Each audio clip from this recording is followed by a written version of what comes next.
Bonjour à tous et bienvenue dans Voyons voir. Dans ce numéro, fêtons le goût. Direction la Drôme, c'est à quelques kilomètres de Romans que la mère Maury nous ouvre ses portes. Marie-Louise Maury fut l'une des premières ravioleuses locales à commercialiser le petit carré fondant. Aujourd'hui, plus de 130 ans après, l'entreprise produit près de 300 tonnes de ravioles par an, en gardant ses valeurs et ses recettes artisanales à quelques ingrédients près. Bonjour Thierry. Bonjour Sandrine. On fête la semaine du goût. Grâce à vous, on est venu en Drôme-Ardèche parce qu'ici, il y a des saveurs et des saveurs d'antan. Alors justement, quand on parle du goût des souvenirs, quand on parle de la raviole, qu'est-ce qu'il y a dedans? C'est quoi cette fameuse raviole? Alors la raviole traditionnelle, celle que vous pouvez retrouver dans nos boutiques, elle s'élabore à base de comté. C'est du comté qui a au moins 6 mois d'affinage, du persil, revenu dans du beurre pendant plusieurs heures. Il va macérer, il va prendre du goût, des œufs, du caillé de vache, de la faisselle, du sel. Ça, c'est la base principale de la farce à ravioles. Après, l'aspect de la pâte, c'est une pâte avec farine de blé tendre, qui n'a pas de corps sur elle-même, elle ne revient pas sur elle-même quand on les tire au labinoir. Parce que la pâte laminée, c'est la pâte de la mère Maury, celle qui fait un peu notre secret de recette. On lamine notre pâte de ravioles. Farine de blé tendre, des œufs, on les retrouve une deuxième fois, et dans la farce, et dans la pâte. On retrouve les œufs, l'eau et l'huile de colza. Donc là, on est vraiment sur la tradition de la mère Maury, de ces chères dames, les ravioleuses, qui fabriquaient cette raviole. Donc, dans le fil du temps, vous avez gardé cette recette. Oui. Et également le côté local, parce qu'en visitant l'usine, on voit qu'il y a du Made in France, mais au-delà du Made in France, il y a du Made in local. Parlez-moi de ces produits, d'où ils viennent. Bien sûr, le comté, il vient du Jura, parce qu'obligatoirement, on n'en fait pas dans la Drôme-Ardèche, même la région Rhône-Alpes. Ouais. Mais les œufs viennent d'Artemonnet, un petit village à 15 km de là où vous êtes venu tout à l'heure, à la fabrication à Mours. Donc les œufs sont du coin. Le persil vient de la Garde Adhémar, sud de Rome. Juste à côté. Tout ce qui est emballage vient d'une société qui se trouve à Bourg-les-Valences, à 30 km d'ici. Tout ce qu'on peut prendre en matière première, qu'on peut prendre ici, on le prend chez nous. C'est ça aussi, les ingrédients de cette raviole qui réussit. Alors justement, est-ce qu'aujourd'hui, dans l'univers de consommation que l'on a, on parle de la semaine du goût en ce moment, il y a beaucoup de choses à goûter et à savourer au quotidien, est-ce qu'il est difficile de défendre un produit comme ça, made in France, made in local, ou non, rien que le nom raviole, et ben ça fait vendre? Le nom raviole plaît énormément. Après, il faut savoir la cuire, on en parlera tout à l'heure, mais les gens, des fois, ne connaissent pas forcément la cuisson de la raviole. Donc après, ils sont un peu déçus quand ils découvrent le produit. Mais s'ils connaissent bien le produit, eh bien ici, on vous dira qu'un Romanais mange en moyenne 1 fois par semaine de la raviole. Ah ouais, quand même. Statistiquement. La raviole de la mère Maury perpétue la tradition, mais elle a su se renouveler aux saveurs caillettes, foie gras, escargot, truffes, et elle se réinvente même en version sucrée pour un carré tout chocolat, réalisé en collaboration avec la chocolaterie drômoise Valrhona. Une initiative honorée d'un prix, comme quoi tradition peut rimer avec innovation. Donc ça veut dire, Thierry, qu'avec un bon produit, avec des bons ingrédients, on peut tout faire. On a tous les goûts dans l'assiette. On a l'impression que cette raviole, en fait, elle partira jamais. On a tout ce qu'il faut pour pouvoir la faire bonne, cette raviole. Donc après, avec les bons ingrédients, comme vous dites, les meilleurs ingrédients qu'on sélectionne chez la mère Maury ou chez d'autres marques de raviole, on arrive à faire un produit de qualité derrière. Et après, il suffit d'avoir l'imagination de le préparer. Donc, on a parlé tout à l'heure de la bouillon de poule, tout simple pour le faire cuire comme ça. Mais il y a plein de gens qui font des gratins de ravioles, par exemple. Ouais, au four, sur des salades, sur des pizzas. Ceux qui ont des enfants, souvent, c'est le légume et le féculent. On met de la courgette coupée en morceaux, on met une couche de ravioles, une couche de courgette, une couche de ravioles, de la crème fraîche et au four. Légumes et féculents pour les enfants, c'est le top. On arrive à faire plein de choses avec la raviole. Merci beaucoup Thierry. Et ben on va encore en profiter de cette fameuse raviole. On va en ramener à la maison parce qu'effectivement, elle s'expatrie de partout. Tout à fait. C'est vrai que pas seulement le département, maintenant, toutes les régions commencent à découvrir la raviole et à apprendre à faire cuire la raviole. Merci beaucoup. Merci. Chaque année, la raviole de Romans est fêtée avec la Pogne le premier week-end de juin. À cette occasion, de nombreuses intronisations. Alors entraînez-vous d'ici là à la cuire. Le secret, paraît-il, un bouillon frémissant et une raviole tout juste sortie du frigo, à bon entendeur.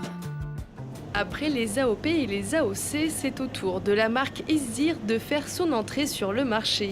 Isir, c'est ce petit logo, un gage de qualité et de proximité.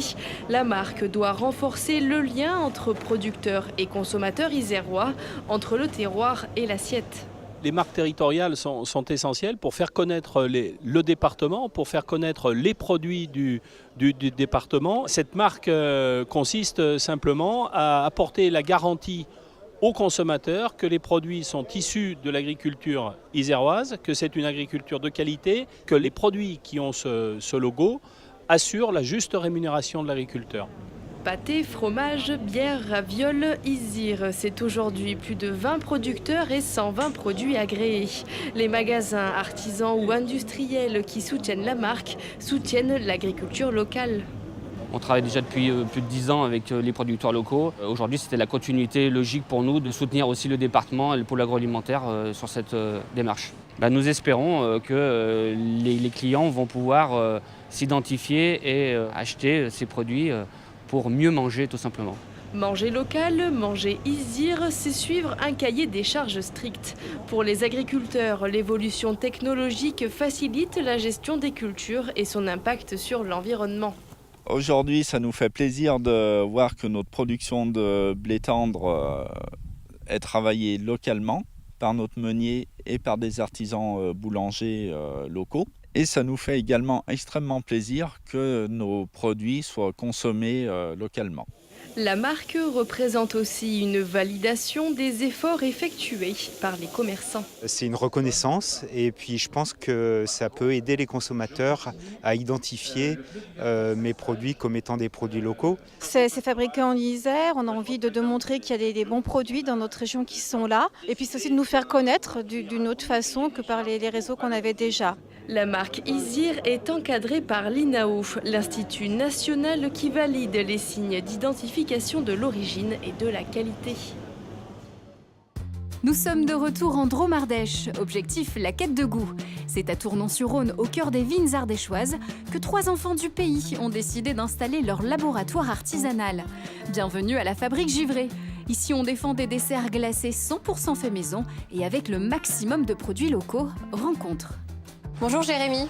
Salut Sandrine. Merci beaucoup de nous accueillir. On est allé à quelques kilomètres des ravioles, mais ici, on est dans une fabrique Givray avec 3 jeunes talents Givray. Alors parle-moi un petit peu de ton équipe. C'est simple, à la base, c'est une aventure humaine, parce que c'est l'histoire d'une fabrique de glace qui s'est faite avec 2 amis d'enfance, Hugues, bonhomme, qui s'occupe plutôt de la partie développement, finance, Martin, du marketing et de la communication, et puis moi-même des créations et des bonnes choses que les clients vont déguster. Alors concrètement, quand on rentre à la fabrique Givray, quand on goûte les produits, qu'est-ce qu'on doit ressentir? Parle-moi peut-être de tes matières premières. Alors c'est vrai qu'on a la chance d'être dans un territoire ardéchois, drômois, qui est vraiment très très riche. Et donc on travaille majoritairement main dans la main avec nos producteurs. Et on s'attache à ça, c'est vraiment très très important. Donc 80% à peu près de nos approvisionnements sont dans un rayon de moins de 100 km. Et on valorise justement ce travail des métiers de la terre à travers nos glaces et nos sorbets. Donc concrètement, à la fabrique Givray, une bonne glace, c'est quoi? Quel est son pourcentage en fait de bons produits? Un petit peu de sucre, un peu de lait. Tu vas peut-être nous donner un peu les secrets d'une glace. Exactement. Une bonne glace, pour toi, c'est quoi? Le secret d'une bonne glace, en réalité, c'est assez simple. C'est un très bon fruit. Par exemple, en ce moment, on travaille avec les poires Williams, un producteur qui s'appelle Patrice Botéac. Et notre sorbet contient donc 80% de poire, donc de la pulpe de poire fraîche. Et on rajoute juste un tout petit peu de sucre et de farine de caroube, qui provient du caroubier, qui est naturel, pour légèrement épaissir le mix, le mélange. Et puis voilà, on a un sorbet poire qui est juste extraordinaire, divin. On va retrouver le côté granuleux de la poire. Et au final, une bonne glace, c'est simplement restituer le goût de la nature, quoi, le goût des vraies choses. Et en visitant la fabrique, j'ai vu qu'il y avait du vrai lait empiché, il y avait aussi des vrais œufs. Pourquoi vouloir défendre ces vrais bons produits au sein de la glace? Parce qu'on sait qu'il y a une clientèle, donc il y a un prix, il y a une rentabilité. Pourquoi quand même se donner ce challenge? Parce qu'avant tout, le projet de la fabrique Givray, c'était de faire quelque chose qui ait du sens. Donc du sens dans le projet humain, avec les gens avec lesquels on travaille, mais du sens aussi dans ce que l'on va manger, dans ce que l'on va déguster. Et travailler avec des gens qui sont tout autour du laboratoire, ça a du sens. Travailler avec des très bons ingrédients, ça a du sens. Et c'est ce qu'on essaye de faire à la fabrique Givray. Alors le petit plus aussi de la fabrique, c'est qu'une équipe de jeunes, donc des artisans, on va dire 4.0. Ça commence déjà par les produits. Quand on les voit, il y a un design particulier et surtout, on a l'impression que le goût, ça passe déjà par les yeux. Alors est-ce que ça, on peut en parler de ces petites raquettes comme ça, très particulières? On a une petite barquette. Effectivement, Sandrine, c'est vrai, tu as raison. On déguste avant tout avec les yeux dans un premier temps. Et c'est important que le visuel doit être soigné, il doit être propre.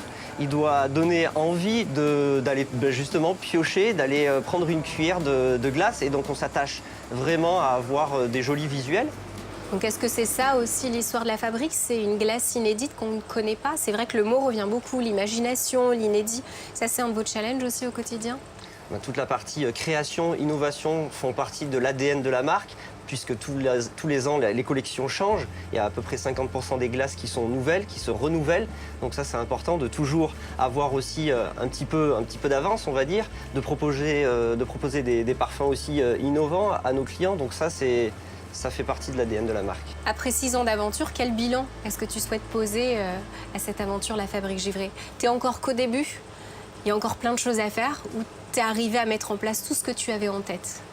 Alors, il y a encore pas mal de choses à faire, puisque ce qui est important, c'est quand tu es entrepreneur, tu dois te remettre en question. Donc, on se remet souvent en question et on essaye justement de continuer d'innover, de baisser un petit peu les pourcentages de sucre aussi dans nos glaces. On essaye d'aller un peu plus loin sur le côté aussi éco-responsable. Donc ça, c'est des choses qui sont importantes aujourd'hui, qui parlent aussi à nos clients.